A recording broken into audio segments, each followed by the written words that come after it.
میں کھولی میں اکیلا رہ گیا۔ دل میں طرح طرح کے وسوسے آنے لگے۔ کہیں صوفی صاحب پولیس کو لینے تو نہیں گئے؟ نہیں، ایسا نہیں ہو سکتا۔ صوفی صاحب درویش ٹائپ مسلمان ہیں، خان صاحب کے خاص آدمی ہیں۔ پھر بھی میں کھولی سے باہر نکل کر گیلری میں آ گیا اور جھانک کر نیچے دیکھا۔ صوفی صاحب مجھے عمارت کی ڈیوڑی سے نکل کر سڑک پر سامنے والے ریستوران میں جاتے ہوئے دکھائی دیے۔ میں پیچھے ہٹ گیا مگر ستون کی آڑ میں کھڑا رہا اور صوفی صاحب پر نگاہ رکھی۔ سامنے چھوٹا سا ایرانی ہوٹل تھا۔ صوفی صاحب ہوٹل سے باہر نکلے تو ان کے ہاتھ میں ایک لفافہ تھا۔ میں جلدی سے کھولی میں آ کر بیٹھ گیا۔ صوفی صاحب میرے لیے بن مکھن لائے تھے۔ بن اور مکھن پلیٹ میں رکھ کر مجھے دیا اور کہنے لگے، میاں یہاں سے تمہارا کسی مال بردار یا مسافر جہاز میں بیٹھ کر دبئی وغیرہ فرار ہونا ناممکن ہے۔ میرے آدمی نے مجھے ساری صورتحال بتائی ہے۔ بمبئی سے لے کر اوپر پاکستان کے سمندر تک بھارت کی نیوی کے جہاز گشت لگا رہے ہیں۔ بمبئی کے ساحل سے کسی آدمی کو سمندر میں کھڑے کسی جہاز تک جانے کی اجازت نہیں ہے۔ وہ کہہ رہا تھا کہ میں مجبور ہوں۔ اگر دونوں ملکوں میں جنگ کی حالت نہ ہوتی تو یہ کام اتنا مشکل نہیں تھا، مگر اس وقت ناممکن ہے۔ میں نے مایوسی کے عالم میں سر جھکایا اور دل میں سوچنے لگا کہ اب مجھے کشمیر یا مشرقی پنجاب سے بارڈر کراس کرنا پڑے گا۔ حالانکہ ادھر سے سرحد پار کرنا موت کو دعوت دینے کے مترادف تھا، کیونکہ ذرا سے کھٹکے پر دونوں طرف سے فائرنگ شروع ہو جاتی تھی۔ صوفی صاحب نے مجھے مایوس ہوتے دیکھا تو کہنے لگے، میاں تم مایوس کس لیے ہوتے ہو؟ مایوسی گناہ ہے۔ میرا ایک جاننے والا ہے، میں کل اس سے بات کروں گا۔ وہ یہاں سے دور رہتا ہے، ہو سکتا ہے وہ تمہاری مدد کرنے کو تیار ہو جائے۔ میں صوفی صاحب کی طرف سے واقعی مایوس ہو گیا تھا۔ میں وہاں سے بھارت کے شمال کی طرف یعنی مشرقی پنجاب کے جموں کے علاقے کی طرف بھاگنے کا سوچ رہا تھا۔ وہ رات میں نے صوفی صاحب کی کھولی میں پہلو بدل کر گزار دی۔ کبھی خیال آتا کہ میں جموں سے سیالکوٹ کا بارڈر کراس کرنے میں کامیاب ہو جاؤں گا، کبھی خیال آتا کہ ایسا نہ کر سکوں گا۔ دوسرے دن صوفی عبداللہ صاحب مجھے کمرے میں بٹھا کر اپنے دوسرے آدمی سے ملنے چلے گئے۔ کہنے لگے، مجھے دیر لگے گی، گھبرانا بالکل نہیں، یہاں تمہیں کوئی کچھ نہیں کہے گا۔ میں دوپہر تک صوفی صاحب کی کھولی میں پڑا رہا۔ جب تھک گیا تو اٹھ کر گیلری میں ٹہلنے لگا۔ بمبئی کی فضا کلکتہ دلی کے مقابلے میں واقعی ذرا مختلف تھی۔ یہاں لگتا تھا جیسے کسی کو میری طرف توجہ ہی نہیں اور میں کسی کی نظر میں نہیں ہوں۔ جس بلڈنگ میں صوفی صاحب کی کھولی تھی، اس میں زیادہ تر مراٹھی اور پارسی لوگ رہتے تھے۔ سپہر کے وقت صوفی صاحب نمودار ہوئے، میری جان میں جان آئی۔ وہ تھکے ہوئے تھے۔ آتے ہی انہوں نے چائے بنائی اور کہنے لگے، پہلے چائے کی ایک پیالی پی لو، پھر میں تم کو ساری بات بتاؤں گا۔ میں خاموش بیٹھا رہا۔ صوفی صاحب نے کیتلی میں بڑی کڑک قسم کی چائے بنائی، ایک گلاس مجھے دی اور ایک خود لے کر میرے سامنے بیٹھ گئے۔ گرم چائے کے 2-1 گھونٹ پی کر انہوں نے سگریٹ سلگایا اور لمبا کش لگانے کے بعد کہنے لگے، میاں یوں سمجھو تمہارا کام ہو گیا ہے۔ میں نے پر امید نظروں سے انہیں دیکھا۔ وہ بولے، میں اپنے جس دوست سے ملنے گیا تھا، اس کی کچھ اسمگلر سے گہری دوستی ہے۔ یہ اسمگلر انڈیا پاکستان کی راجستھان کی سرحد پر مجرمانہ سرگرمیاں کیا کرتے ہیں۔ اگرچہ آج کل سارے بارڈر پر فوجیں بیٹھی ہیں، لیکن میرے دوست کے کہنے کے مطابق صرف راجستھان کا صحرائی بارڈر ایسا ہے جہاں چند ایک مقام ایسے ہیں جہاں سے اسمگلر رات کے اندھیرے میں خانہ بدوشوں کے بھیس میں موقع پا کر نکل آتے ہیں یا ادھر سے ادھر چلے جاتے ہیں۔ میں نے تمہاری پوری تفصیل کے ساتھ بات کی تھی۔ اس کے مطابق یہ ایک مشکل کام ہے، مگر اس نے کہا ہے کہ میں اس پاکستانی نوجوان کو راجستھان کا بارڈر ایک جگہ سے کراس کرا کر پاکستان کی سرحد پر پہنچا دوں گا۔ میں سوچ میں پڑ گیا۔ صوفی صاحب سگریٹ کا کش لگا کر کہنے لگے، میاں تمہارے سامنے کوئی دوسرا راستہ نہیں ہے۔ اس میں کوئی شک نہیں کہ بمبئی شہر میں خطرناک حالات نہیں ہیں، مگر تمہاری تصویر اخباروں میں چھپ چکی ہے۔ تم کسی وقت بھی پہچانے جا سکتے ہو اور پکڑے جا سکتے ہو۔ میں بھی تمہیں صاف صاف بتا دوں، تم کسی وقت بھی پہچانے جا سکتے ہو۔ زیادہ دنوں تک تمہاری ذمہ داری لینے کو تیار نہیں ہوں۔ میں تمہیں یہی مشورہ دوں گا کہ میرے دوست کی پیشکش قبول کر لو اور اس کے ساتھ راجستھان کو پار کر کے اپنے ملک پاکستان چلے جاؤ۔ میرا دوست مسلمان ہے اور جے پور کا رہنے والا ہے۔ وہ تو بڑی رقم لے کر بارڈر کراس کراتا ہے، تم سے تو ایک پیسہ بھی نہیں لے گا۔ یہ کام وہ صرف مسلمان اور میرا دوست ہونے کی وجہ سے کرنے کو راضی ہو گیا ہے۔ اس دوران میں بھی صورتحال کی نزاکت پر غور کرتا رہا۔ میں اکیلا سرحد پار نہیں کر سکتا تھا۔ اس وقت ایک تجربہ کار آدمی مجھے سرحد پار کرانے کو تیار ہو گیا ہے۔ مجھے اللہ کا نام لے کر اس ایڈونچر میں چھلانگ لگا دینی چاہیے۔ میں نے صوفی صاحب سے کہا، ٹھیک ہے، میں تیار ہوں۔ صوفی صاحب نے میرے کندھے پر تھپکی دیتے ہوئے کہا، میاں تم خوش قسمت ہو کہ تمہیں خان صاحب مل گئے، اس کے بعد ان کی وساطت سے تمہاری مجھ سے ملاقات ہو گئی۔ میں بھی نہیں چاہتا تھا کہ یہاں رہ کر تمہارے ساتھ کوئی حادثہ پیش آئے، تم نے ٹھیک فیصلہ کیا ہے۔ میں نے پوچھا مجھے آپ کے دوست کے پاس کس وقت جانا ہوگا؟ صوفی صاحب کہنے لگے میرے دوست نے مجھے آتی دفعہ کہا تھا کہ اگر پاکستانی نوجوان تیار ہو جائے تو اسے کل منہ اندھیرے میرے ڈیرے پر لے آنا، بس تم تیار رہو۔ آج رات کے پچھلے پہر تم میرے ساتھ نکلو گے۔ میرا ایک ٹیکسی ڈرائیور بڑا بھروسے کا آدمی ہے اور دوست بھی ہے، میں آج اسے کہہ دوں گا، وہ صبح صبح میں یہاں سے لے کر فیروز بھائی کے ڈیرے پر پہنچا دے گا۔ فیروز بھائی ان کے اس دوست کا نام تھا جو مجھے بارڈر پاس کرانے پر رضامند ہو گیا تھا۔ صوفی صاحب شام کو اپنی ٹیکسی ڈرائیور دوست کو جا کر کہہ آئے۔ رات 12 بجے تک صوفی صاحب مجھ سے باتیں کرتے رہے۔ انہوں نے مجھے ایک خاکی رنگ کی قمیص پہننے کو دی، میری قمیص چیترا بن گئی تھی۔ کہنے لگے میں پتلون نہیں پہنتا، ورنہ تمہیں ایک پتلون بھی پہننے کو دے دیتا، لیکن پتلون تمہاری ابھی تک ٹھیک ٹھاک حالت میں ہے۔ پھر بولے تم سو جاؤ، میں جاگتا رہوں گا۔ میں وہی صف پر لیٹ گیا۔ میں نے آنکھیں بند کر لی۔ تھوڑی دیر بعد آنکھیں کھولی تو دیکھا صوفی صاحب قبلہ رو بیٹھے نفل پڑھ رہے ہیں۔ میں بڑے ادب کے ساتھ کھسک کر دیوار کے ساتھ ہو گیا اور آنکھیں بند کر لی۔ پھر میں سو گیا۔ صبح منہ اندھیرے صوفی صاحب نے مجھے جگا دیا۔ اٹھو میاں، چلنے کی تیاری پکڑو، ٹیکسی والا آتا ہی ہوگا، وقت ہو گیا ہے۔ میں جلدی سے اٹھ کر بیٹھ گیا۔ آنکھیں ملتے ہوئے وقت پوچھا۔ صوفی صاحب بولے میرے پاس گھڑی نہیں ہے، میں آسمان پر ستاروں کا حساب رکھا ہوا ہے۔ میں نے ابھی آسمان پر نگاہ ڈالی تھی، ایک خاص ستارہ مشرقی افق پر طلوع ہو چکا ہے۔ اس کا مطلب ہے صبح ہونے میں زیادہ دیر نہیں ہے، جلدی سے باتھ روم میں جا کر منہ ہاتھ دھو لو۔ میں گیلری سے ہوتا ہوا اس منزل کی مشترکہ باتھ روم میں چلا گیا۔ منہ ہاتھ دھو کر واپس آئے تو صوفی صاحب نے چائے تیار کر رکھی تھی۔ انہوں نے ایک بن بھی کاٹ کر پلیٹ میں ڈالا ہوا تھا۔ ہم نے آدھا آدھا بن کھایا، چائے پی۔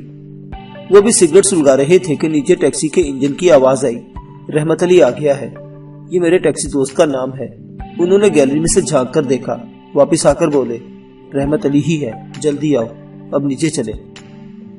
میں بھی ان کے ساتھ کمرے سے باہر آ گیا۔ انہوں نے کمرے کو تالا لگایا، نیچے اتر کر سڑک پر آئے، ٹیکسی میں بیٹھے اور ٹیکسی رات کے پچھلے پہر بمبئی کی خالی کشادہ بازاروں پر چل پڑی۔ ابھی رات کا اندھیرا تھا مگر بمبئی شہر کی سڑکوں پر بتیاں روشن تھی، ارد گرد کی بلڈنگوں میں بھی روشنیاں نظر آ رہی تھی۔ سڑک پر سے کبھی کبھار کوئی گاڑی گزر جاتی تھی۔ میرے لیے سارے بازار، ساری سڑکیں اجنبی تھی۔ مجھے کوئی اندازہ نہیں تھا کہ ہم کہاں جا رہے ہیں۔ ٹیکسی کافی دیر تک چلتی رہی، پھر وہ ایک ایسے علاقے میں آ گئی جہاں عمارتیں دور دور ہو گئی تھی اور کہیں کہیں کھلا میدان آ جاتا تھا اور کہیں کارخانے شروع ہو جاتے تھے۔ آخر ٹیکسی کارخانے کی طرف سڑک پر گھوم کر اس کی پچھلی جانب کوارٹروں میں آ کر رک گئی۔ یہاں ایک کوارٹر میں صوفی صاحب کا دوست فیروز خان رہتا تھا۔ وہ دبلا پتلا چھریرے بدن کا آدمی تھا، عمر زیادہ نہیں تھی، چھوٹی چھوٹی مونچھیں تھی۔ وہ ہمارا انتظار کر رہا تھا، ہمیں کوارٹر کے اندر کمرے میں لے گیا۔ صوفی صاحب سے بولا صوفی صاحب ٹیکسی والے کو واپس بھیج دے۔ وہ باہر گئے اور ٹیکسی والے کو واپس بھجوا کر اندر آ گئے۔ انہوں نے فیروز بھائی سے میرا تعارف کرایا۔ فیروز بھائی کی آنکھوں میں ایک خاص قسم کی ذہانت کی چمک تھی جو مکاری اور عیاری سے ملتی جلتی تھی۔ کہنے لگے کیوں میاں، ریت کے صحراؤں میں بھوکے پیاسے سفر کر لو گے؟ وہاں کھانے پینے کو کچھ نہیں ملے گا، یہ بھی ہو سکتا ہے کہ بارڈر فورس کی گولی لگنے سے ہلاک ہو جاؤ۔ ایک بار تو اس نے مجھے ڈرا دیا، دل میں آیا کہ کہہ دوں کہ میں بارڈر کراس نہیں کروں گا، مگر اب میں پھنس چکا تھا۔ یہ بھی سوچا کہ پکڑا تو بھارت کے کسی شہر میں نہیں جا سکتا اور اس سے بہتر ہے کہ بارڈر کراس کرنے کی کوشش کر لوں، ہو سکتا ہے کامیاب بھی ہو جاؤں۔ میں نے کہا میں ہر قسم کے حالات کا سامنا کرنے کے لیے تیار ہوں، پاکستان پہنچنے کے لیے اپنی جان کی بازی بھی لگا دوں گا۔ فیروز بھائی صوفی صاحب کو دیکھ کر مسکرانے لگے۔ لڑکا بہادر ہے اور سچا پاکستانی ہے، پاکستان کو ایسے ہی محب وطن نوجوانوں کی ضرورت ہے۔ پھر اٹھ کھڑا ہوا، کہنے لگا صوفی صاحب آپ دن نکلنے تک میرے کوارٹر میں ہی رہیں گے۔ میں نے کارخانے میں 4 دن کی چھٹی کی عرضی بھجوا دی ہے، 3-4 دن تو لگ ہی جائیں گے۔ آپ دن نکلنے کے بعد کوارٹر کو تالا لگا کر چابی ساتھ ہی لے جائیے گا، واپس آ کر آپ سے لے لوں گا۔ اس نے پتلون بوٹ پہلے ہی پہن رکھے تھے، گلے میں ریشمی مفلر ڈالا ہوا تھا اور مجھ سے کہا چلو میاں، خدا کرے کہ تم پاکستان خیریت سے پہنچ جاؤ، امید تو ہے، باقی اللہ مالک ہے۔ صوفی صاحب نے مجھے گلے لگا کر دعا دی، میری آنکھوں میں آنسو آ گئے۔ میں فیروز بھائی کے ساتھ کوارٹر سے نکل کر دوسری طرف چھوٹی سی گلیوں سے گزرتا ہوا ایک کھلی سڑک پر آ گیا۔ یہاں ایک پرانی جیپ کھڑی تھی، ڈرائیور اندر پہلے سے بیٹھا ہوا تھا۔ ہم جلدی سے جیپ میں بیٹھ گئے۔ فیروز نے جیپ کا پردہ گرا دیا اور ڈرائیور سے کہا، ٹونی بیٹا لے چلو رانی کو۔ جیپ کھلی سڑک پر ہوا سے باتیں کرنے لگی۔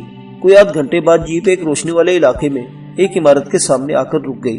یہ کوئی ریلوے اسٹیشن لگتا تھا، مگر یہ بمبئی کا وہ ریلوے اسٹیشن نہیں تھا جہاں میں گاڑی سے اترا تھا۔ فیروز نے یہاں سے جیپ واپس بھجوا دی اور مجھے ساتھ لے کر عمارت کی طرف بڑھا۔ مجھے دور سے انجن کے شنٹ کرنے اور وسل دینے کی آوازیں آئیں۔ فیروز بھائی بولا، یہ باندرا کا اسٹیشن ہے، ہم یہاں سے بروڈا سے ہوتے ہوئے جودھ پور جائیں گے۔ میں نے جودھ پور کا نام سن رکھا تھا۔ میں نے پوچھا، ہم جودھ پور کس وقت پہنچے گے؟ فیروز نے کہا، کل اسی وقت پہنچ جائیں گے۔ میرے خدایا، میں پہلے ہی ریل کے ایک لمبے سفر سے تنگ آیا ہوا تھا، مگر مجبوری تھی، میں خاموش رہا۔ فیروز نے جودھ پور کے 2 ٹکٹ لیے اور ہم اسٹیشن کے اندر آ گئے۔ پلیٹ فارم پر چند ایک مسافر ہی تھے۔ بروڈا جانے والی گاڑی آدھ گھنٹے بعد تیار ہوئی۔ ہم 3rd کلاس کے ڈبے میں بیٹھ گئے اور گاڑی چل پڑی۔ بروڈا سے ہم نے ٹرین بدلی اور جودھ پور جانے والی گاڑی میں بیٹھ گئے۔ اب جو یہ سفر شروع ہوا تو ختم ہونے میں نہیں آتا تھا۔ ہرے بھرے سرسبز علاقے پیچھے رہ گئے، صحرائی علاقہ شروع ہو گیا تھا۔ کہیں کہیں کھیتوں کے ٹکڑے آ جاتے تھے، ریت کے ٹیلے بھی کچھ فاصلے پر ساتھ ساتھ چل رہے تھے۔ ایک دن گزر گیا، ایک رات گزر گئی۔ دوسرے دن شام کو ٹرین ایک صحرا میں سے گزر رہی تھی، جہاں غروب ہوتے سورج کی گلابی روشنی ریت کے ذروں میں منعکس ہو کر صحرا کو روشن کر رہی تھی۔ ایسا منظر میں نے پہلے نہیں دیکھا تھا۔ جیسے جیسے سورج صحرائی ٹیلوں کے پیچھے چھپتا گیا، یہ سنہری روشنی قرمزی ہوتے ہوتے شام کی سیاہ اندھیرے میں بدل گئی۔ میں نے فیروز بھائی سے کہا، جودھ پور ابھی کتنی دور ہے؟ وہ کلائی پر لگی ہوئی گھڑی کو دیکھ کر بولا، بس 1 گھنٹے میں ہم جودھ پور پہنچ جائیں گے۔ 1 گھنٹے بعد ریت کے ٹیلے پیچھے رہ گئے، صحرا میں کہیں کہیں روشنیاں دکھائی دینا شروع ہو گئی۔ ایک سڑک ریلوے لائن کے ساتھ نمودار ہو گئی، اس پر ایک فوجی کانوائے گزر رہا تھا۔ فیروز بھائی نے کھڑکی میں سے سر باہر نکال کر فوجی ٹرکوں کو دیکھ کر کہا، کہیں انڈیا پاکستان کی دوبارہ جنگ تو شروع نہیں ہو گئی؟ مگر ایسی بات ہے تو ہمیں واپس جانا پڑے گا۔ میں دل میں دعا مانگنے لگا کہ فیروز بھائی کا اندازہ غلط نکلے، ہم جودھ پور پہنچ جائیں گے۔ وہاں ایسی کوئی بات نہیں تھی۔ معلوم ہوا سرحدوں پر کشیدگی ضرور ہے، مگر جنگ بند ہو چکی ہے۔ جودھ پور میں فیروز شاہ مجھے اپنے ایک دوست کے گھر لے گیا۔ اس کا تعلق بارڈر کے سمگلروں سے تھا۔ اس کا نام خیرو تھا۔ فیروز نے اسی نام سے پکارا تھا۔ کافی تیز ترار آدمی لگتا تھا، باتیں کرتے ہوئے چاروں طرف آنکھیں گھما رہا تھا۔ فیروز بھائی نے اسے میرے بارے میں ساری بات بتا دی۔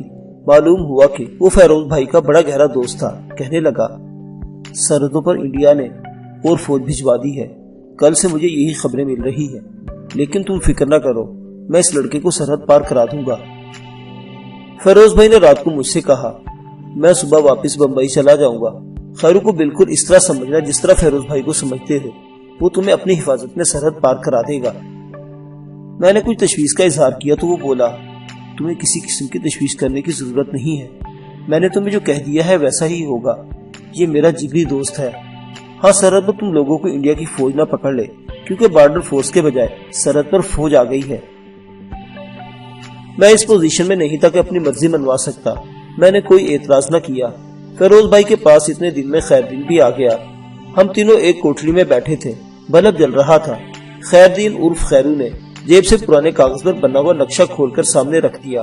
اس پر آڑی ترچھی لکیریں بنی ہوئی تھی اور شہروں اور قصبوں کے نام ہندی میں لکھے ہوئے تھے جنہیں میں نہیں پڑھ سکتا تھا۔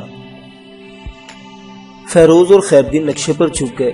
خیردین ایک جگہ انگلی رکھ کر کہنے لگا، یہ تو تم جانتے ہو کہ یہ جودھ پور ہے۔ ہم یہاں سے پہلے چھایا گڑھ والے بارڈر کی طرف بارڈر کراس کر کے مال لے جایا کرتے تھے، مگر اب یہاں فوج کے مورچے بنے ہوئے ہیں، یہاں سے ہم نہیں گزر سکتے۔ اب بائیں جانب کے ریت کے ٹیلوں سے گزر کر پہلے ہم سام گڑھ جائیں گے، وہاں سے بھاپور کا بارڈر کراس کر کے پاکستان میں داخل ہونے کی کوشش کریں گے۔ بس یہی ایک راستہ تھوڑا بہت محفوظ رہ گیا ہے۔ یہاں بھی دونوں طرف کی فوجی گشت جاری رکھتی ہے۔ فیروز بھائی نے مجھ سے پوچھا، خیردین نے جو کچھ کہا ہے تم نے سن لیا ہوگا، تمہیں یہ بھی معلوم ہوگا کہ پاکستان میں داخل ہونا اتنا آسان نہیں ہے۔ اب تم یہ بتاؤ کہ تم یہ خطرہ مول لینے کو تیار ہو؟ میں نے کہا، کیوں نہیں فیروز بھائی، میرے سامنے دوسرا کوئی راستہ بھی تو نہیں ہے۔ رات کے پچھلے پہر میں ایک ویگن میں بیٹھ کر جودھ پور سے جیسلمیر کی طرف روانہ ہو گئے۔ ہر طرف صحرائی ٹیلے تھے، آسمان پر ستارے جھلملا رہے تھے۔ میں نے محسوس کیا کہ صحرا میں رات کو اتنا اندھیرا نہیں ہوتا۔ ویگن ریتلے راستے پر دوڑتی چلی جا رہی تھی۔ یہ سفر بہت طویل تھا، ساری رات ہم سفر کرتے رہے۔ راستے میں ایک جگہ ہم نے تھوڑی دیر آرام کیا، اس کے بعد پھر روانہ ہو گئے۔ دوسری رات بھی سفر میں گزر گئی۔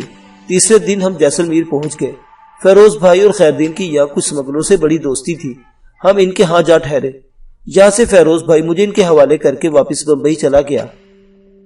اب ہمیں سام گڑھ جانا تھا، جہاں سے آگے بھاپور کے مقام سے مجھے بارڈر کراس کر کے پاکستان میں داخل ہونا تھا۔ سارا دن میں ان لوگوں کی کمین گاہ میں چھپا رہا۔ یہ کمین گاہ جیسلمیر کے چھوٹے سے قصبہ نما شہر سے باہر صحرائی ٹیلوں کے ایک خفیہ جگہ پر واقع تھی۔ جب رات ہو گئی تو ایک سمگلر ہمارے ساتھ ہو گیا۔ ہم پیدل ٹیلوں میں سام گڑھ کی طرف چل پڑے۔ سام گڑھ سے ہم 2 اونٹوں پر سوار ہو گئے۔ یہاں سے بھاپور بارڈر کافی دور تھا۔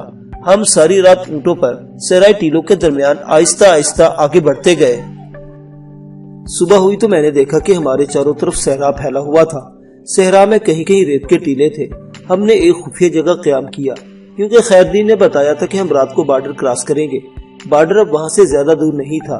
ہمارے ساتھ جو سمگلر سام گڑھ سے چلا تھا وہ ہمیں آگے 2 سمگلروں کے حوالے کر کے واپس چلا گیا۔ یہ سمگلر مجھے صحرائی ڈاکو لگتے تھے۔ خیردین نے بتایا کہ یہ دیہاتی لوگ ہیں مگر بڑے تجربہ کار آدمی ہے۔ آج کل ان کی مجرمانہ سرگرمیاں بند ہو گئی ہیں، لیکن یہ ہمیں بارڈر تک اپنے ساتھ لے جائیں گے۔ میں نے پریشانی کا اظہار کیا تو وہ بولا، یہ لوگ بڑے اعتماد والے آدمی ہیں، یہ تمہیں بارڈر پار پہنچا کر ہی واپس آئیں گے۔ میں کسی حد تک مطمئن ہو گیا۔ وہ سارا دن ہم نے ایک صحرائی ٹیلے کے غار میں گزارا۔ یہ صحرائی ٹیلا پتھریلا تھا۔ صحرا میں کہیں کہیں ریت بھربھری تھی اور کہیں پتھر کی طرح سخت ہو جاتی تھی۔ ایسے علاقے سے دھوپ میں گزرتے ہوئے سخت گرمی محسوس ہوتی تھی۔ دھوپ کی وجہ سے پتھریلے ٹیلے گرم ہو کر بھاپ خارج کرنے لگتے تھے۔ رات البتہ ٹھنڈی ہو جاتی اور ہمیں آگ کا ایک چھوٹا سا الاؤ روشن کرنا پڑتا تھا۔ میں دل میں خدا سے ہمہ وقت یہی دعا مانگتا کہ اے خدا مجھے کسی طرح پاکستان پہنچا دے، یہ مجھ پر تیرا بڑا کرم ہوگا۔ دن گزر گیا، رات آ گئی۔ سمگلروں نے وہی الاؤ روشن کر کے 2-3 جنگلی مرغیاں بھون ڈالی۔ سب نے مل کر روٹیوں کے ساتھ بھنا ہوا گوشت کھایا۔ اس کے بعد قہوہ تیار ہو گیا۔ خیردین نے کہا، قہوہ بے شک زیادہ پینا، اس سے نیند بھاگ جائے گی کیونکہ تم تھوڑی دیر بعد یہاں سے روانہ ہو جاؤ گے۔ میں نے کہا، کیا آپ میرے ساتھ نہیں جائیں گے؟ خیردین بولا، نہیں، یہاں سے میں اپنے 2 دوستوں کو تمہارے ساتھ کر دوں گا، وہ تمہیں پاکستان کے بارڈر تک چھوڑ کر واپس آ جائیں گے۔ تم اطمینان رکھو، جب تک تم بارڈر کراس نہیں کرو گے یہ لوگ وہی رہیں گے۔ یہاں سے خیردین بھی میرا ساتھ چھوڑ کر واپس چلا گیا۔ اب میرے ساتھ صرف 2 آدمی تھے۔ یہ دونوں ایک اونٹ پر بیٹھے تھے، ایک اونٹ پر میں سوار تھا۔ آسمان پر ستارے چمک رہے تھے۔ صحرائی راستہ خاموش اور ویران تھا۔ تینوں اونٹ صحرا میں آہستہ آہستہ چلے جا رہے تھے۔ کچھ دور چلنے کے بعد صحرائی ٹیلوں کا جھرمٹ سا آ گیا۔ یہ بہت دور تک پھیلے ہوئے تھے۔ اب ایک آدمی جو ہماری پارٹی کا تھا اور وہ لیڈر تھا اور جس کو یہ لوگ ٹھاکر کہہ کر بلاتے تھے، اپنا اونٹ لے کر میرے ساتھ ساتھ چلنے لگا۔ اس نے بھی اپنے ساتھی کی طرح بندوق آگے رکھی ہوئی تھی۔ وہ راجستھانی لہجے میں اردو بولتا تھا۔ جب ہم صحرائی ٹیلوں کے اوپر سے گزر رہے تھے تو مجھ سے کہنے لگا، بارڈر پار کرتے وقت کہیں گھبرا تو نہیں جاؤ گے؟ تم ناتجربہ کار ہو۔ دونوں ملکوں کے بارڈر کے درمیان ایک خالی پٹی آتی ہے، ہم تمہیں وہاں چھوڑ دیں گے، آگے تمہیں خود سرحد پار کرنی ہوگی۔ کیا تم ڈر تو نہیں جاؤ گے؟ میں نے یوں ہی کہہ دیا، نہیں، میں دوڑ کر پاکستان پہنچ جاؤں گا۔ ٹھاکر ہنس پڑا، بولا، اور اگر پیچھے سے گولی کمر میں لگ گئی تو نانی یاد آ جائے گی۔ ہمارے پیچھے پیچھے جو ٹھاکر کا ساتھی اونٹ پر چلا آ رہا تھا وہ بھی ہنسنے لگا، بولا، ٹھاکر لگتا ہے یہ بابو زندہ پاکستان نہیں پہنچے گا۔